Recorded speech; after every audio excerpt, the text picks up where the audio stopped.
He kōna ipurangi tēnei nā te reo irirangi o Aotearoa. It was a cold winter's night when Melani Anae snuck out of home and headed to Keppel Street, Grey Lynn. A group of Pacific teenagers were gathering to start a revolution. It was a mixed crowd, gang members and university students, labourers and young professionals. But they were there with a common purpose, to push back. So we couldn't tell our parents, we're just going down the road for a Panther meeting, and with these ex-gang guys and things, especially for us girls who, a lot of us were just starting university and were good church girls. But we knew this was different. We knew that we had to be part of this thing to change. Why did you know it was different? Well, because, we didn't know until after that first meeting, and we heard the leaders speak and we heard the platform, and we were inspired to be part of that change. The Polynesian Panthers was formed in Auckland in 1971, moulded in the shape of the Black Panther movement in the US. Hi, I'm Jamie Tahana, and this Eyewitness is about the Polynesian Panthers and their fight against racism in 70s Auckland. A co-founder was Will Ilolahia. He'd been inspired by the works of Bobby Seale, Malcolm X, and other civil rights leaders. When we look at their platform, it was relevant to us. Barring the carry the arms, everything else that we saw and we experienced actually, was to the point. Yeah, what were those platforms you translated? It was basically the same things, like in regard to legal rights, education. We threw in the thing about mana Pasifika because of the whole identity thing, and housing, legal right, all that kind of stuff. So we just got it there and translated it to be relevant to our times here. From the 1940s to the 60s, Pacific migrants were brought here to fill gaps in the labour market, often in poorly paid and back-breaking manual work. They flocked to Auckland, filling the inner-city suburbs of Ponsonby and Grey Lynn. Far from what they're known for today, in the 70s, it was known as Little Polynesia. Entire families filled houses. The first Pacific church in Newton became a magnet. On Thursdays, they were drawn to Karangahape Road for late-night shopping, fish and chips, or just to mingle. But it was also run-down and impoverished. There was a time when New Zealand cities were quiet and clean. But the cities grew alarmingly. People poured in, not just from the country, but from other countries as well. As the economy plunged in the early 70s, the spotlight and blame was turned to overstayers. Then came the infamous Dawn Raids, started by the third Labour government and accelerated by Robert Muldoon's national government. Immigration was a hot issue in the 75 election, like in this National Party ad, an animated cartoon featuring brown-faced people with dark afros. Soon there were not enough schools or hospitals. Then one day, there weren't enough jobs either. The people became angry, and violence broke out, especially among those who had come from other places expecting great things. Pasifika were stopped for random checks in the street. If they didn't have their passports or visas, they were hauled off. Factories were raided, so were Ponsonby bars. A police task force scoured the streets. William Billy Bates was a teen working at a laundry when he was stopped by police. Just waiting for a taxi, I had my washing, which I did at work. And, you're just constantly getting hassled by police. And these were detectives. They say, "We'll throw you off the wharf," and all this sort of rubbish for no reason. Pasifika were being targeted as the overstayers, but in the 70s, most overstayers were from Britain. But racism towards the Pacific community ran deeper. It even went as far as haircuts. That's what Tingilo Ness found at Mount Albert Grammar. One day, the headmaster, Mr. Hall, called for me to go up to his office and said to me that I was to get a haircut. I had a big afro at that time. A lot of us Pacific Islanders had afros. And I refused, and I tried to tell him that culturally Niue has a haircutting ceremony for the eldest son, who I was. He didn't want to hear or listen. And I said, "No, sir, what about these white boys who have hair grown below their collars?" I said, they were surfies from Piha.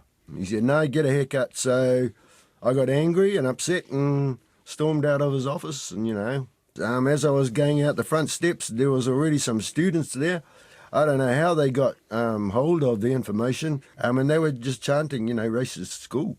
And as I was leaving, the foremost thought in my mind was that, my mother was going to be very upset.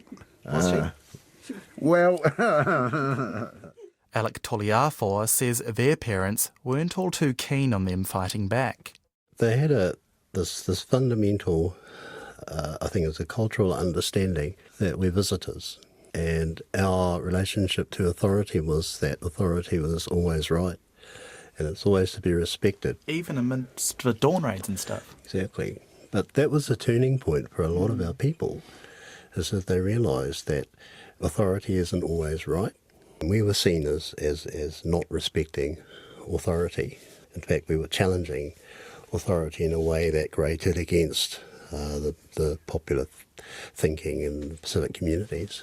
And so for many of us, we were branded as the black sheep and troublemakers and all kinds of things. Melani says this group were different. They were born here and they weren't going to stand for it. We weren't from our villages, our parents' villages in Samoa or Niue.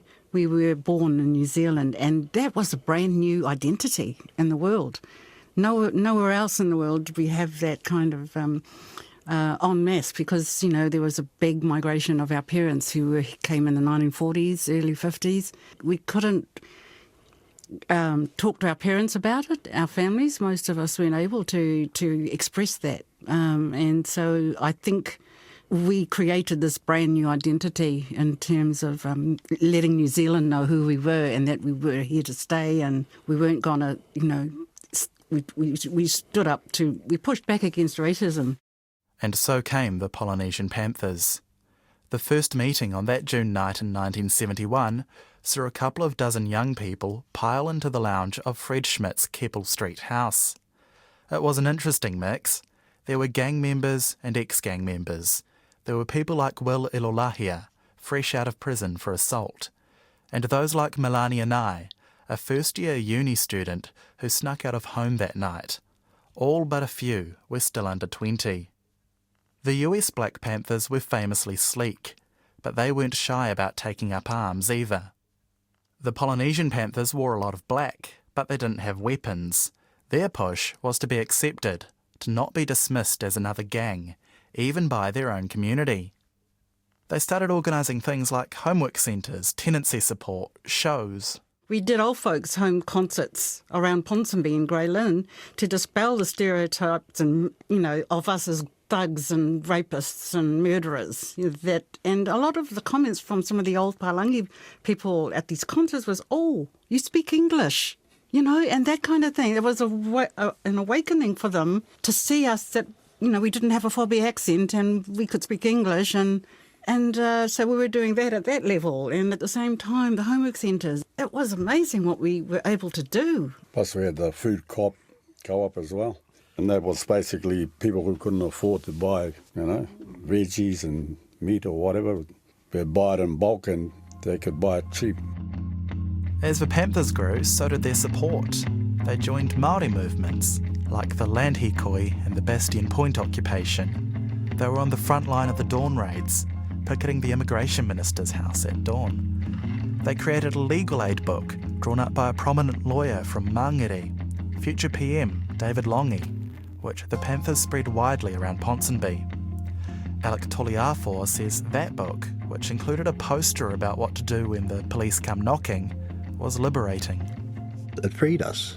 It was freedom, it was power that we never had before. We didn't know what our legal rights were. We didn't know that when you're being stood over by a policeman, if you can imagine a 14 or 15-year-old kid in Ponsonby being stood over by a Parker policeman in a uniform, much taller, and he's an adult, and then you're able to say to this guy, "I don't need to answer your questions because I know my legal right." I mean, with things like in the book there, it was like, beware of the friendly police officer because they're there to wrangle information out of you and use it against you, so look out for slies. That sort of language. But as Will Ilolahia found, some people weren't fans of the book. Yeah, so I get picked up by the cops on the basis that we are putting out false information. And in the station, they're all getting ready to beat you up, because normally when you're in the cops station, they beat you up with a rolled newspaper or a wet towel, so it's hurtful, but it doesn't mark. And when I informed them that we weren't the authors, we were just distributing, as Billy was saying, putting a book together and putting the book in such a way that it was simple. They were surprised when I said it was David Longy who was the author, and I said, you should go and charge him. But anyhow, I'm guessing they didn't. And that's well before he became Prime Minister. That's right. yes. But for all the community work, the Panthers were there to rattle authority. They wanted to be a menace. And most of all, they wanted the police and government to know they were there. Will and Alex say they did that with what they called pig patrols. Which stands for Police Investigation Group. One of the great things about that was that we flipped the roles. Up to that point, we were the suspects. They were stalking us in our communities and harassing us and stopping us on the streets. But now with the Police Investigation Group, which was a group of made up of community people, not all Panthers, and we were the watchdogs. We were watching the police. They became the suspects. And these are the people who are supposed to be protecting us. How did they respond to that? Well, they didn't like it because we made our presence known on every site they stopped. We were always there, and they didn't like this idea of being followed. And it's exactly what they're doing to us every day. It more or less halted their actions, eh? It did. Stopped It did. harassing our people. Because they're so busy spending their time trying to get rid of us. Yeah. Or avoiding us. The Panthers had an entire military wing, which got a lot of attention. Because the thing about the panther is our definition of the actual animal itself. It never attacks. But if it's attacked itself and is caught in a situation for self-defence, it will attack. For example, what kind of those things would they be, and what would you do in response? Shall we mention TAB? Yeah, TAB was our housing program, which stood for Tenants Aid Brigade, not the going down to bet on the horses. The landlords were identified, their houses were noted, and the landlords would come out and find some of their wheels on their cars had disappeared, or find out there's a whole bunch of rubbish on their front door. Us trying to tell them that this is what's going to happen if you don't change. What were these landlords doing? Oh, letting up people live in really, really houses. They were charging exorbitant rents, and they weren't maintaining. If those structures were here now, they'd be condemned as unfit for human habitation. And so they were demanding these high rents. And so we together with other community groups, we barricaded ourselves into these places, and after they'd received an eviction notice, and then the landlord would send security firms down to remove us, physically remove us. One of the lighter side of it was that most of us knew the security guards because they were either our uncles or our cousins or something, and they look at surprise and go, "What are you doing here?" Melani Anae says even getting into a house was difficult. But even before they got into houses, the landlords wouldn't give them a place to stay if they had island-sounding names. So we would phone up these places to rent. And because we didn't have a Whopi accent, oh yes, you can come in and have a look at the house. Yes, fine. And then when the real tenants would come in, they said, oh no, it's gone. That you can't live here because It's been taken or something. So that was trying to get them into houses and into good, healthy houses is what the Panthers were trying to do. Throughout the 70s, the Panthers became a prominent force, with many friends and foes. They met the mayor, and in 1972 won a Governor-General's Youth Award for community service. But they also had frequent confrontations. They were on marches. They barricaded themselves in places. The military wing was always having run-ins with the police. In 1976, their Ponsonby Road headquarters were raided. They also formed an international network. Melani visited the US and met with the Black Panthers, who sent her home with a pile of resources. Will went to Australia to help with the Aboriginal rights movement there. The Panthers were part of the 1981 Patu squad, protesting the Springbok tour at Eden Park. The Panthers never formally disbanded, but this would turn out to be their last official act. In the nearly 50 years since, Will's had many roles: Tongan Rugby League, the film industry, manager of the band Herbs. Tingy's in the music scene too, his band's Unity Pacific, his son Shea Fu. Billy Bates is living at home in the Cook Islands now. Alec Toliafo is a reverend. Melani teaches Pacific Studies at Auckland University. As I meet them on a drizzly Auckland Friday, they're a bit greyer now, but the energy's still there. They were recently at Ehu Mātau. As they say, once a panther, always a panther. What we did was just let New Zealand know that we were here to stay, and that to make a better place we had to work together, and we had to stop. They had to stop the racism. We're going into the schools, educate to liberate. Panthers rap in schools. We're dealing with a new generation who's not standing for racism anymore, and that's what we started in 1970. So the interesting thing is that back then, the fight to get pushback against racism was from organised groups like Panthers, Ngā Tamatoa, People's Union. Yeah. But today, because of what we did, it's coming from ordinary New Zealanders.